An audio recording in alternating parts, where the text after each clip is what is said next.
of the Swan Mabie Todd 3240. This is a plain looking pen. I got it in a trade with a gentleman from Norway, but I love this pen. It's fun. It has a cursive italic nib, which I'll get to. Lever filler. Not too much decoration other than these two little rings here.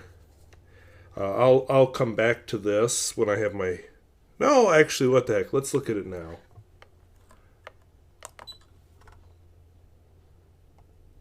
Okay, maybe a little too close. There we go.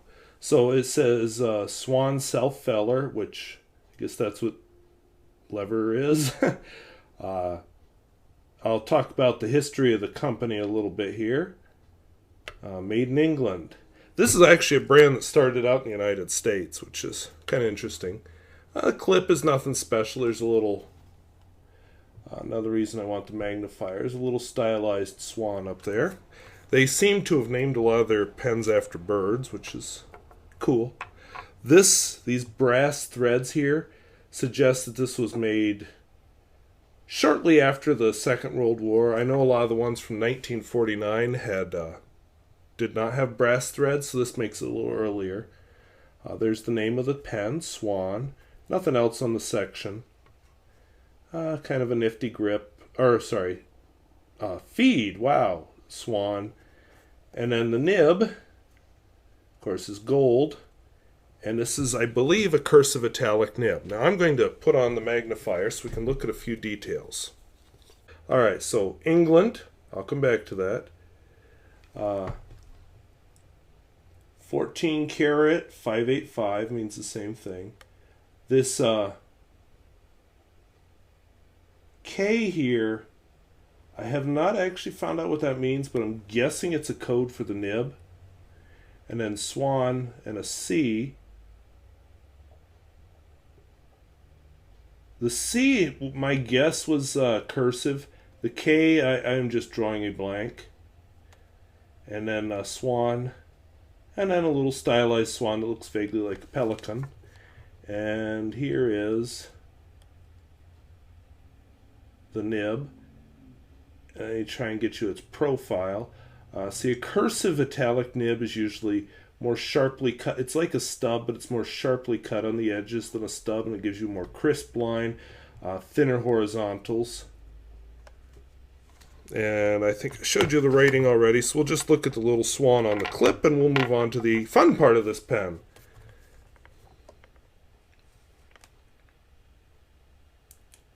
Yeah, cute little swan. Stylized. So that's your close-up. I'll apologize also, it's about 100 degrees, so anybody who tells you North Dakota is cold, please come visit in the summer. I don't have air conditioning, so I'm going to sweat. I'm a mammal. Alright, so the company itself, this Swan Mabie Todd was actually kind of the flagship pen, if you believe in flagships. I guess that's supposed to be their premium pen, I don't know. Probably made about 1949. I just will point out some of my notes, which were taken with this pen. There's actually a little bit to the nib. The 3 means it's a lever filler. The 2 means it's a number 2 nib. Apparently the number 1 nibs were more flexible. The 40 was the color, and you probably saw mine as a dark green. And I do have a cursive italic nib. Let's see. I was very tempted actually to do my writing sample with math just to get all those horizontal strokes, but I won't do it. And I'll point you to a review by Gronmia Pens because he knows more about the brand than I could find. In fact, he's my source for how I figured out the coding there. So anyway, it's an old brand. It's actually one of the older brands, Mabie Todd. They do lots of bird branding. They actually started in New York, in the United States, in 1876. And by 1884, had a small office in the UK. And by 1905, the UK was making its own pens. But fun fact, U.S. operation was competing with brands like Parker and Schaefer and probably Waterman's. And, 1949, this is not not gorgeous, fancy celluloid or anything. This was Swan. They were very conservative in design. And definitely more trend followers than trend setters, which is why Parker and Schaefer eclipsed them. The British, apparently the style there was more conservative. And the UK operation actually grew, and by the 1920s had bought out the US operation and became an entirely British-owned company. World War II came along, of course, and the office and the factory was destroyed. They were able to recover some machinery so that after the war was over, they were able to quickly resume production. This is part of what came out of that. In 1948, they went public, but they had no plans to get into ballpoints, which was probably a mistake. I know this is a fountain pen channel, but the reality is ballpoints are the deal. And let's see what else I write down. Anything interesting? So, okay, they're purchased by Biro Pens, which I think must be a British brand, because you'll hear British people ask for a biro, by which they mean a ballpoint. They tried to get some calligraphy nibs, which were apparently popular, but the 1956 range was just not enough, and yeah, the brand was done. So, but I like it. So let's take a look here. So the name of the pen model, wow, okay, so I overexposed it so you could appreciate the color. Now let's dial this back a wee bit. So this is a Swan, or maybe it's Mabie Todd Swan. I've seen it written both ways. I couldn't figure out which one was right. Then I didn't really care. So Swan Mabie Todd 3240. Sherbon. This actually is an ink I got as a gift, and I don't have its name over here. Doggone it. Oh, there it is. It's behind me.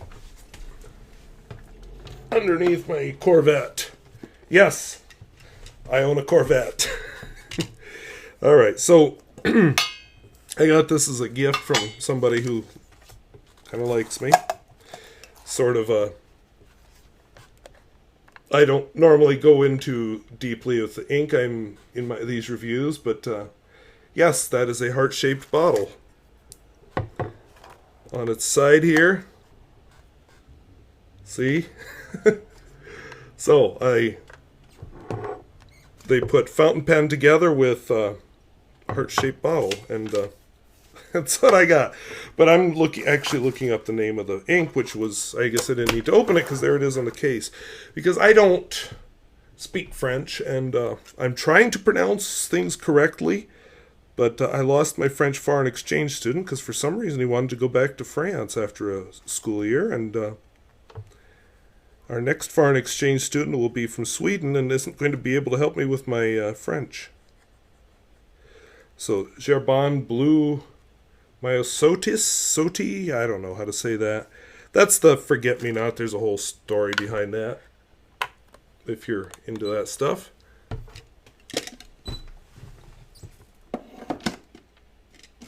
But just check out those lines. I mean, you can see why I like writing with this pen. I'm posting it just for giggles and snorts, but I don't like posting it, so I'm going to unpost it just that quick. All right, so usually I write the word flex. This one actually has a little bit of flex in addition to being a cursive italic. Of course, the thing with a cursive italic is you do need to line them up a little better because otherwise they feel very scratchy. So they're definitely an acquired taste. Wetness and Flow.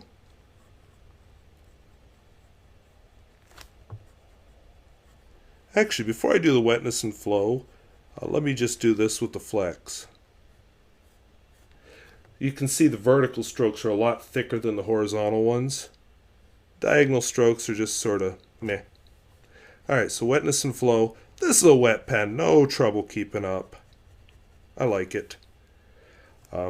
Smear test, which is always as much a test of the ink as it is of the pen. I was just given this bottle of ink, so I really don't know, but hey, if you're watching, I used it. Although, this pen is just fat enough that it, right about there, it can't go any further into the bottle, so I probably won't be using it in this pen for long. I'll have to use it in a skinnier pen, this one, or else this one's going to have to go on a diet. Let's see, smear test. Do I do anything? Oh, reverse writing. Sorry if my handwriting is a little off.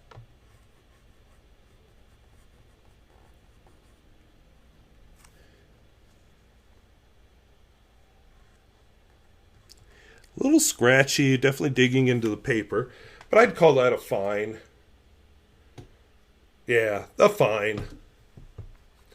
Alright, so because I just love this pen so much, I am going to do a big long quote.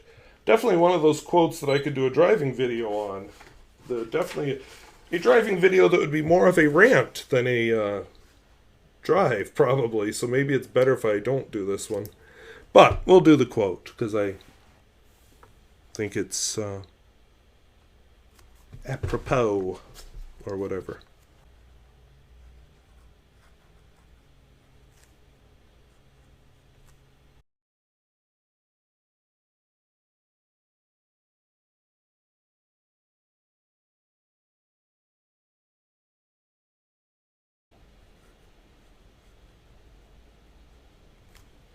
So you got a bonus today. I did a quote within a quote. Definitely a quote to get yourself in trouble with. Alright, so I usually talk about value with these pens. From what I can see online, they seem to run somewhere between $50 to $100. I, of course, didn't pay that because I got this in a trade, so I have no idea what the original owner paid for or how he was valuing it. I feel like I got the better end of the bargain, but I hope he feels that way too, because we both got rid of some pens that weren't exciting us anymore and got some pens that did excite us. So I hope it was a mutual feeling. But anyway, I just love the looks of this writing. It's a little different from a stub, and this is definitely a pen that you can do regular writing with. I will just mention that I do struggle writing for these reviews because I can't move around as much. Can't move the paper around because I'm trying to do it under this. So that is a drawback to doing these reviews the way I do. I have ambitions probably in October of making some changes to the writing samples, but I'm filming a lot of reviews ahead, so you may not see the changes actually for a while after that, because I think I have reviews up through September filmed. So if you just look a little at the writing, you can see the nice crisp edges. You can see some color variation, definitely a lot of line variation. Oh, there's the reverse. It is, let's take a look at the crosshatch. And it's actually kind of an attractive ink. You know, I'd seen this ink for years. I never knew it was blue until I inked up this pen. Well, you know, surprise, surprise. I just thought, well, that's a stupid bottle, and why am I going to buy a heart? But I got a heart bought for me, so that was kind of cool. So thank you for the heart.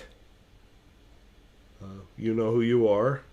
And yeah, I just think this cursive italic thing is kind of cool looking.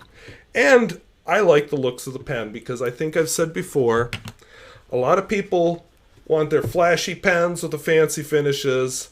This guy is in love with plain, simple pens like this. I can't explain why. Not that I am against flashy pens. There are a few that I really like, but yeah. So hope this is interesting. Hope it was useful. Hope you can forgive the sweat.